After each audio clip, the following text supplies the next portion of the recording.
सत्य असेल तेच दिसेल. सोलापूर शहरातील वाहतुकीला अडथळा ठरणारी अतिक्रमणं हटवण्यासाठी सोलापूर महानगरपालिकेनं आता कंबर कसली आहे. महापालिका अतिक्रमण प्रतिबंधक विभागाच्या वतीनं आज पाथरूड चौक ते अशोक चौक दरम्यान धडक मोहीम राबवण्यात आली. कडक पोलीस बंदोबस्त राबवण्यात आलेल्या या मोहिमेमुळे अनधिकृत विक्रेत्यांचे धाबे दणाणले.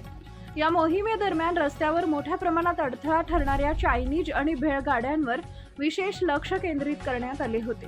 महापालिकेच्या पथकानं या गाड्या जागेवरच जप्त केल्या. अनेक दिवसांपासून या परिसरात खाद्यपदार्थांच्या गाड्यांमुळे वाहतुकीची कोंडी होत असल्याच्या तक्रारी होत्या. त्या पार्श्वभूमीवर ही कारवाई करण्यात आली. महानगरपालिकेच्या कामात कुणीही अडथळा आणण्याचा प्रयत्न करू नका. जर कोणी शासकीय कामात अडथळा निर्माण केला तर त्यांच्यावर केवळ दंडात्मक कारवाई न करता थेट गुन्हे दाखल करण्यात येतील, असा कडक इशारा अधीक्षक जगन्नाथ बनसोडे यांनी दिला आहे. रस्ते मोकळे झाल्यामुळे वाहनधारकांनी समाधान व्यक्त केले असून शहराच्या इतर भागातही अशीच सातत्यपूर्ण कारवाई करण्याची मागणी आता जोर धरतीये. महापालिकेच्या या ॲक्शन मोडमुळे अनधिकृतरित्या रस्ते अडवणाऱ्यांचे धाबे दणाणले.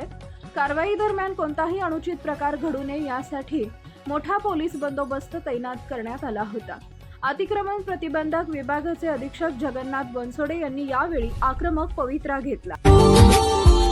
Subscribe now and press the bell icon. Never miss an update.